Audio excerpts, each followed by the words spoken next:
John Panzer, and I'm an enemy of the state. Yes, we are. And so this is our episode of AV Talk on the What About the Roads, and specifically more the Department of Transportation. About the roads. Yeah. About them. That stems from the argument that without government, roads would be impossible.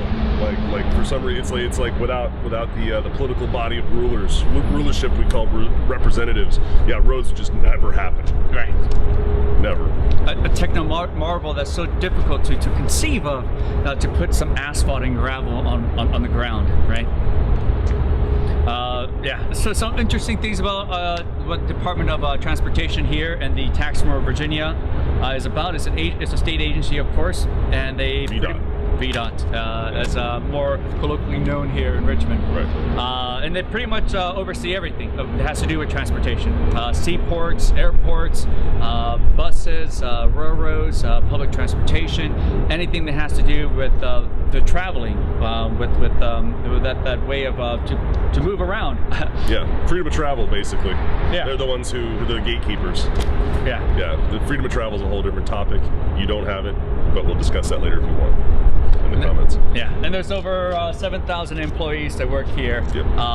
In that monopolized service, so you have no freedom of economic choice to choose. Out of, I think there's about, in 2010, there's 8 million people in the state. Around 8 million? Yeah. 7,000 of those are government employees who are responsible for all the roads. Who builds them if there's only 7,000 of them? Right. No, they don't do anything. They don't do anything but sit in their office. This stuff is outsourced to businesses to do to begin with. Yep. Right? No bid contracts, or low or no bid contracts. Yeah. All this is nothing but wasted bureaucracy. Yep. Wasted the middleman, just cutting you from having that opportunity to fund this efficiently and effectively. If you did have the freedom of economic opportunity to do so. Yep. Yeah. It's gross. It's gross. Yeah. Like on the federal level, basically the amount of bureaucracy that is involved. There's a bunch of agencies that I bet you have never even heard of that I'm going to read off now, and then this is just going to boggle your mind. Okay, so at the federal level, we have the Federal Aviation Administration, the FAA, who is overlapped and encompassed by the Department of Homeland Security and the TSA. You know those guys. I do too. Anyway. Federal Highway Administration, Federal Motor Carrier Safety Administration, Federal Railroad Administration, Federal Transit Administration, Maritime Administration, National Highway Traffic Safety Administration, Office of the Inspector General. They're the guys who they make sure the roads are level. Office of Secretary of Transportation, the Pipeline and Hazardous Materials Safety Administration. Yeah, it's going well. Fracking. Yeah, wonderful. Yeah. Research and Innovative Technology Administration, St. Lawrence Seaway Development Corporation, Surface Transportation Board, and Ports of International Trade.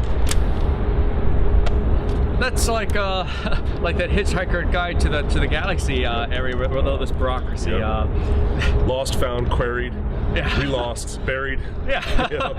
We're going to have to ask permission. We have to put it in the docket. We have to do the paperwork. A lot of wasted opportunities to do this faster and efficiently. If we had a free enterprise opportunity to do so. Private business would not survive.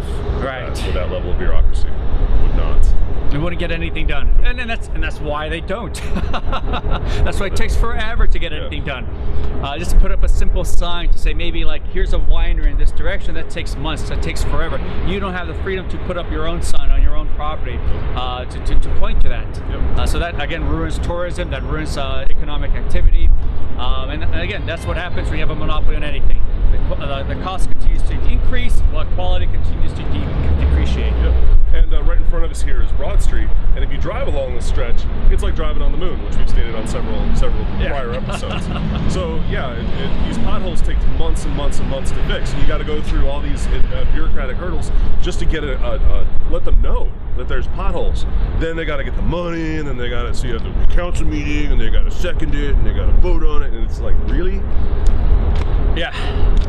Like I've heard of some stories of like communities trying to create their own speed bumps in their own neighborhoods, and then they come together as a community. They bring in the money together, and they finally are able to put up these the bumps on their streets. That's over off Patterson.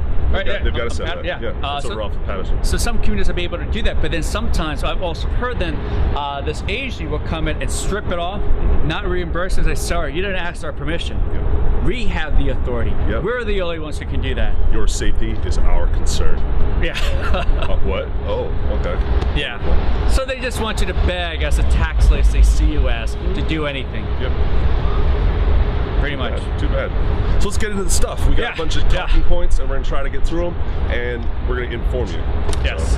The first talking point we're going to go into is the many U.S. spans of the roads that they have are old, risky, and run down. Oh, yeah. Again, this goes to the testament. This is what happens when you monopolize anything that becomes too unsustainable to try to fix everything at once. There's not enough wealth and property, money to steal from everyone to fund these unfunded liabilities such as, I guess, the transportation system. Yeah. And most of the time, they're bureaucrats and they're government officials, and they don't know the market costs of anything. So, they bid for a road. Somebody will come in with like, yeah, this is totally what this costs, and it could be an inflated or deflated price. You don't know. Yeah, it's There's no market research. The bureaucrat has no understanding how to build roads. It's never been in a place of having in a place of business, in the free market, right? They're backed by the protection of the state, just like a lot of teachers who work for the state, like university professors. They've never had the experience of actually having to work. Very few have. Yeah, very few have. So, so that the Associated Press analysis of over 600,000 bridges in the most recent federal national bridge inventory show that 65,000 were classified as structurally inefficient and 20,000 as fracturally critical. And of those over 7,000, many of them had red flags on it. Yep. At your own risk. Because, even though they say, we exist to preserve and protect you, yeah, if you drive across that and the bridge collapses or whatever, yeah, you can't sue the state. Yeah, and that's... And this is happening a lot in Texas. In Texas, for example, there's not enough funding. There's not different tax revenue sources so they can provide these roads. So now they've gone to the point where they're just filling up these roads with gravel. Yep. Over dirt roads. That's the only thing they can do. Yep. So again, quality depreciates. And there's no free market competition to provide you better roads. And if you compete, we'll lock you up. Yeah. Yeah, just like they did with try to do with Alessandro Spooner, just like they try to do with the guy who created the Liberty Dollar to compete against the monopolized currency of the U.S. dollar. Yeah, they're the king's roads. Yeah, you need permission to be on them. Yeah. Speaking of locking up, that's what they threatened this guy called the pothole Robin Hood. He stole a lot of asphalt to help fix the roads in this community. And of course, the asphalt being public property, city owned. Right. And so he took it upon himself to actually fill the potholes. Yeah. Then of course, he would go out there and while he would be filling these potholes, he'll say, citizen fixed. Of course, citizen being another term we'll probably discuss in another time for AV talk. Yeah. Right, yeah. Is this another way to kind of subjugate you and make you feel like you're part of the collective? Yeah. An official tax slave. We, the people, right? So, so he had this quota for himself to fill over 100 potholes in his community because the city wasn't doing it. It takes forever for them to do it again. So he took it upon himself. He took the initiative, proactive approach to do it himself. And he actually achieved his quota. He was able to do it over 100 potholes in his community. Yeah. It's pretty amazing, actually. Yeah. Just for a private individual. Yeah. And then, so then you find that it's the private individuals, especially in the free market, that's going to create these innovative, creative ways to solve these problems. One such thing is called the Tiger Stone. It's a machine it's by a Dutch inventor who created this machine that lays out these bricks in a certain way to create roads. Yep. It rolls out like a carpet, basically. Yeah. It creates an amalgam, which basically, and it's easy to repair, it's inexpensive, it's efficient. We don't have it in the U.S. The government didn't create it. No. A private business created that, right? They're the ones who invested in that research and development in creating better roads. And so this was able to reduce the man hours and cost, did it more efficiently and effectively again. Yeah.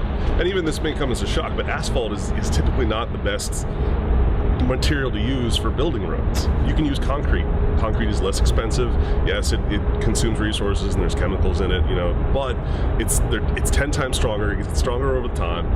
And yeah, our roads are asphalt, and the rain erodes it over time. Concrete, yeah, it can crack, but it can be filled. Yeah, that's it. You don't have to, you don't have to have this patchwork, this Dalmatian-looking road. At the end of the day, I mean, why isn't and there are some roads in Richmond that have the concrete on them, right? But you know, it's like, why are we using asphalt? Right. Well, when I say we, you know, why are they using asphalt? The materials and technology exist to solve these technical hurdles. But the money is monopolized, the decisions are monopolized, you and I are taken out of the process, and you get what you pay for. Yeah. Good. Again, no freedom of economic choice to select the best service to meet your preferences and to meet your needs. At the lowest denominators, lowest bidder, lowest quality, and that's where they go to. And where does the difference go? Back in their pockets. Yeah. You know, if they come up under bid, you know, they under budget, you know, which rarely ever happens. Typically what happens is they have a budget and then they go 10 times over that, have to borrow money from either the feds or from the state banks, and then basically, you know, but if there's any left over, you know, on the bottom line, yeah, it goes right back in the pockets. It doesn't go into social welfare programs, or it doesn't go into schools, or, you know, feeding the poor, clothing the homeless, nothing like that. Yeah, and it's not, it doesn't go to the debt. They're always increasing the debt limit, of course, so it has nothing to do with that. And again, it's all unsustainable. The next thing, and this is what happens though when you have a monopoly on roads, when you have a monopoly on the transportation system, the monopoly on travel. Now you're able to place the citizens in an involuntary position where now they can extort you for even more. They can get to the place where they can now arbitrarily create laws, you know, saying that you granted this implied consent to the rules governing these roads. Yeah. Well, implied consent is you get the driver's license, right, and the license plate. Yeah. If you don't have those, they steal your stuff. Because their opinion is that the just owning things is by virtue of them, the state, the law. So basically, they extort you every year to pay money for just the privilege of owning something, because slaves can't own property. No. So you pay the money every year, the extortion fee. Then, because they'll take your stuff otherwise, then you drive on the roads, and that's implied consent to their rules. Yeah. That what? Huh? Okay. No voluntary agreements. No voluntary agreement. If you don't sign, you don't drive on the roads. And if you do, we'll take your stuff. Right, because they've already robbed you, that you don't have any other choices. Yep. You have no other opportunity to choose. Well, okay, I understand that. Well, I'm going to go with them instead. You know, I don't like McDonald's. I go to Burger King or Cookout. You don't have those choices. Okay. Yeah. Oh, I'm sorry. Shut up, Tommy. And so this is what happened in Michigan, in the city called Warren, where a lot of people have been finding this a fine because they don't come to a complete stop at a stop sign. The 3-second rule. Yeah. They had that at Fort Lee. If you didn't stop for 3 seconds at a stoplight or a stop sign, yeah, they gave you a gig. They gave you a ticket. Yeah. So, I mean, a lot of people are like, well, you know, you should because of safety and all this stuff. But at the same time, when you look at here in this article, it says on last week's 2020, you heard a motorist in court insist that she did come to a complete stop. The judge replied, as judges there often do, quote, "I find Officers Kanapaski's testimony to be credible. He's an unbiased witness." Yeah. Who pays him? Oh, the same guy that pays the judge. Oh, and the same guy who pays the prosecutor. Oh, and the same guy who pays the courtroom they're sitting in. Yeah, unbiased. Yeah. Very unbiased, right? Yeah. Very fair, isn't it? Oh, yeah. Right. But he's another stranger, though. That's hearsay testimony. You know, show me the evidence. Yeah. Right? Yep. You alone just saying I didn't stop is not enough. Right? Yeah. But even then, you know, so a lot of the towns here are saying, well, this is an extortion scheme. Of course, they're saying, no, it's not an extortion scheme. But then you look at the amount he got paid in overtime, it was over $21,000. Yep. So that's a more personal incentive. Again, like the judges, they even if you are able to get out of the ticket, they'll say you have to pay the court costs. But I thought you already paid, of course, through your taxes. Yep. And if they have to go to court to testify against you, and it's on their day off, yeah, they get the OT. Right. They get the OT. Paid for by the state who's prosecuting it. It has nothing to do with justice. No. Has nothing to do with your security or safety or protecting you. Yep. This has to do with, lining their own pockets again. Ultimately. Extortion. Yeah, and they don't even need a cop now. They could just do it with a camera. So there's no witness for you to cross-examine, which the Supreme Court has said, yeah, you kind of need that to have a case. Yeah. It's part of standing. Sorry. To this extortion effort in the same town last year, they made over $500,000 through this. That's a lot of money. Arizona's been fighting it. Arizona's been fighting that a lot. Yeah. That speed camera. Bad news, man. But then you look at there's places now in Europe though that's done the complete opposite. They've removed all their traffic lights, remove all their traffic stop signs, in many communities across Europe. And what they found is that traffic accidents decreased. Traffic congestion also decreased. You know, things actually improved when you remove government from the situation, from the complex problem of trying to travel together, trying to move around each other. It puts the onus and the responsibility on the driver, not the state, to put up the sign. Right. So, you know, if you crash, it's your fault. That's why in Europe they're putting traffic cams, the dashboard cams on all these cars, so that if something does go wrong, they've got it covered. It's responsible ownership. Right. Instead of paying attention to the lights, to the stop signs, you're paying attention to your community. You're making eye contact. Thousands of signs. Yeah. You're always looking around. What sign? Yeah. You know, it's distracted driving. Green means go fast. Orange means goes even faster. Right. Exactly. You're not paying attention. You're distracted by these government enforcement and preventing you to be a competent human being to decide the risk factors involved for you. But things improved. Things improved. The guy who created his name is Hans Monderman. He's a transport planner from the Netherlands. So he brought this idea that's been working in many cities across Europe. You know, this is something I would love to bring here to Richmond. Yeah. And so so that's the opposite when people think, well, there's going to be a lot of chaos and disorder. We remove government out of the picture. Actually, things improved. Things got better. Things got efficient. Things got into a more direct, efficient way to actually to travel around in those communities, and they can happen here as well in Richmond. And people had to put their safety in their own hands. Yeah. You know, people are going to be more cautious, and you're going to have less accidents. Yeah. You know, it's not going to be a perfect system, but it's better than what we got. At least it's voluntary, consensual. At least it's going to a better place, right? We don't want to strive for utopia. We still want problems, but the free market to continue to improve upon it, to upgrade, to update, to find better ways to improve upon those problems that exist. Yeah. But people need signs. Yeah. People need signs. People need rules. But without government, who would tell me what to do? Yeah. Mencken was right. Mencken was right. People don't want to be free; they want to feel safe. Just saying. But let's get on. Let's move on. Let's move on. Stay positive, Jay. Please, fans, are stay positive. All right, let's move it up. All right. China traffic. Oh yeah, this happened in 2010 and received zero media coverage because this is amazing. In 2010, there was a traffic jam that stretched for let's see, how many miles was it? 62 miles. 62-mile traffic jam that lasted for 9 days in China. And I'm trying near Beijing in 2010. And why didn't this get this? Can you imagine being stuck for 9 days for 100 kilometers? Yeah. You're just stuck. Not going anywhere for a while? Yeah, have a Snickers. You know, just have a Snickers, whatever, advertising.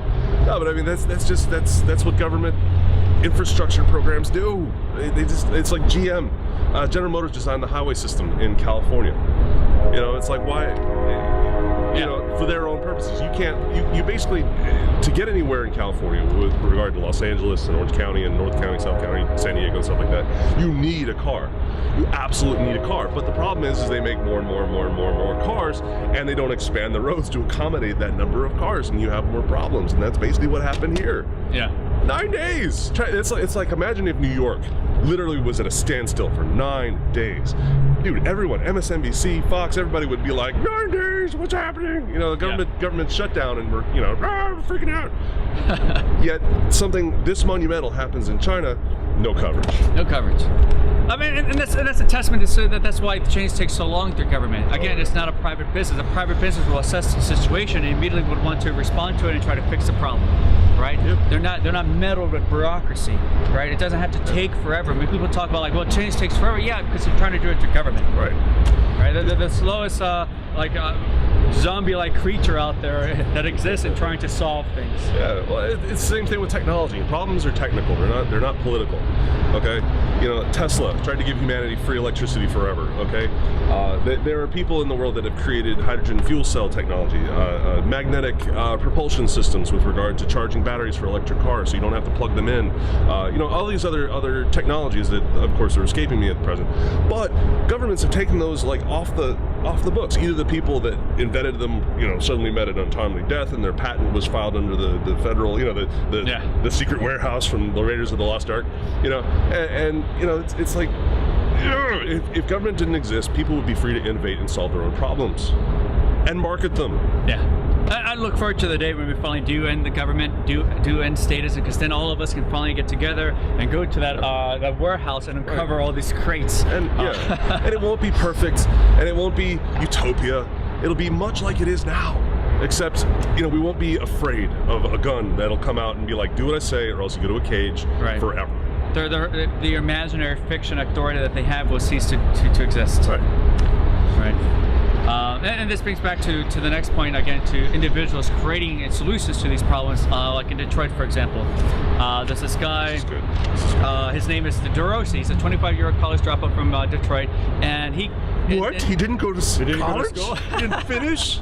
And he did something with his life? Right. Oh. So, of course, Detroit being a place where there's a lot of unfunded liabilities, transportation systems shutting down. It takes over an hour for the police to respond to 911 calls, for example. This guy bought these 4 buses in Detroit and painted them to reflect the geographic regions of Detroit. And these buses will pick you up wherever you are. Call them, text them. There's no politically centralized planet routes. These buses also have Wi-Fi on them. These buses also have music. They also have BYOB, because there's no longer a monopoly of a law to enforce because of the unsustainability. That's great. That sounds like a lot of fun. That sounds like a great creative way to provide these services instead of the standardized, boring, bumpy rides that you have here with these transportation systems. Right. And people would be free to basically explore different technologies with buses too, to make public transit better. This guy actually attached like a GPS system to his buses, so that way the person who wants a ride will be able to track where this bus is coming from.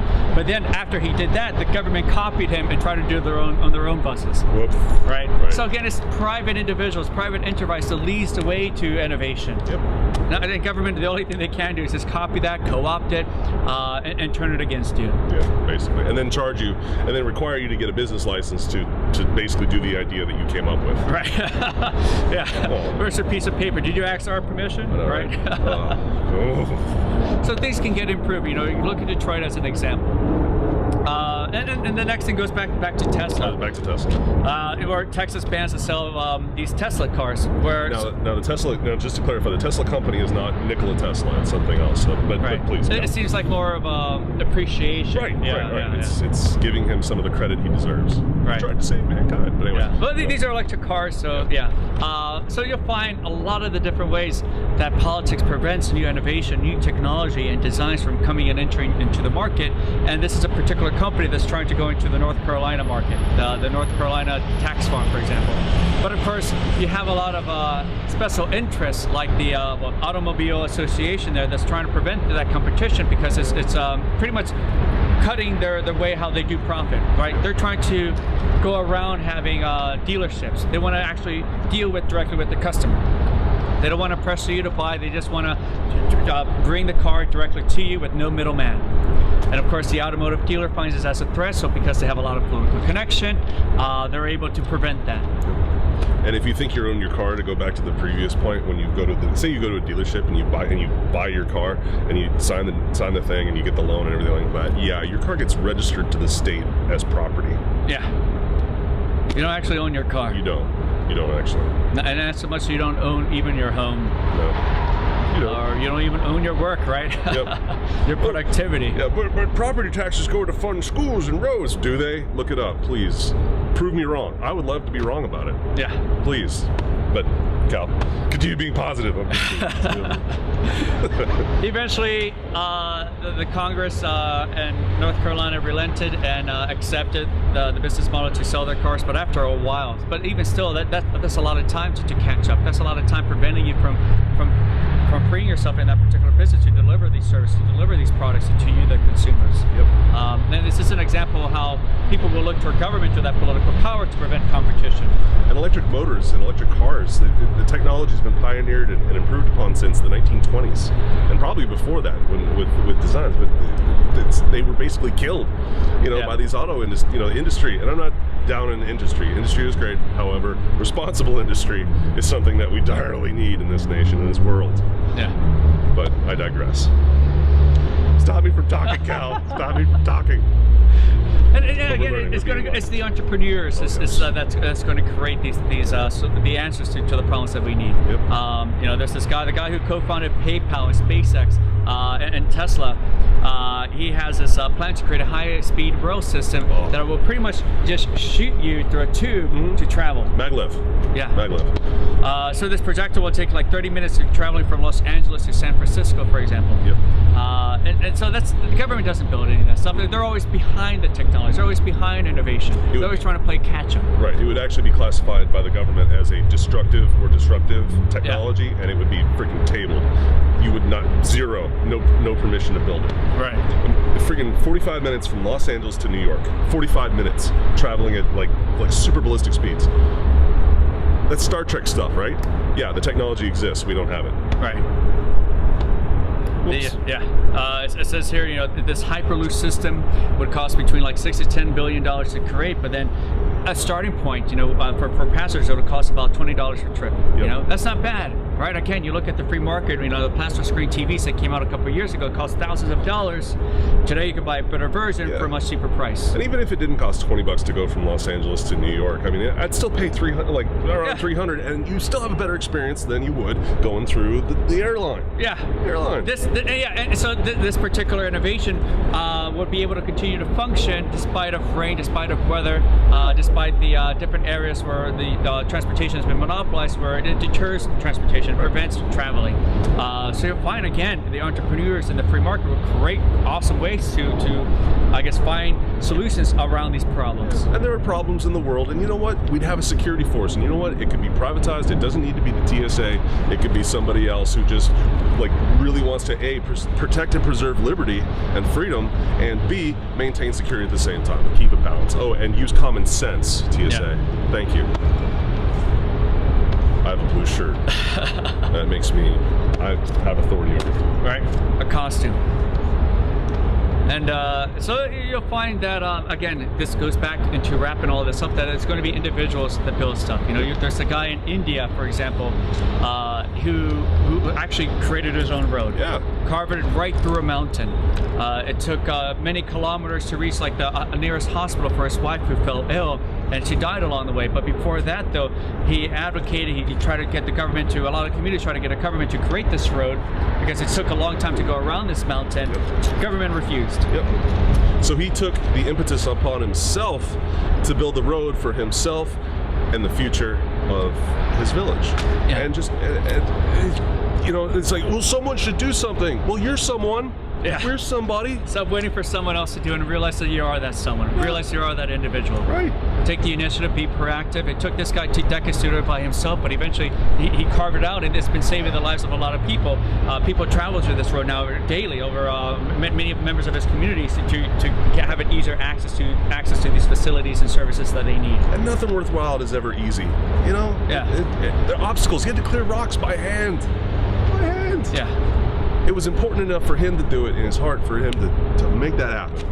And that's what we need here. We need that tenacity. We need that courage. We need that will to stand up against that tyranny, to do things on your own again, to become this beautiful, independent, and I guess achieve this entrepreneur spirit to find the answers to these problems that we understand and know that can't be solved through violence, right? And that's all that government is. That's the only thing they know how to solve is through violence. That's the only thing they can do.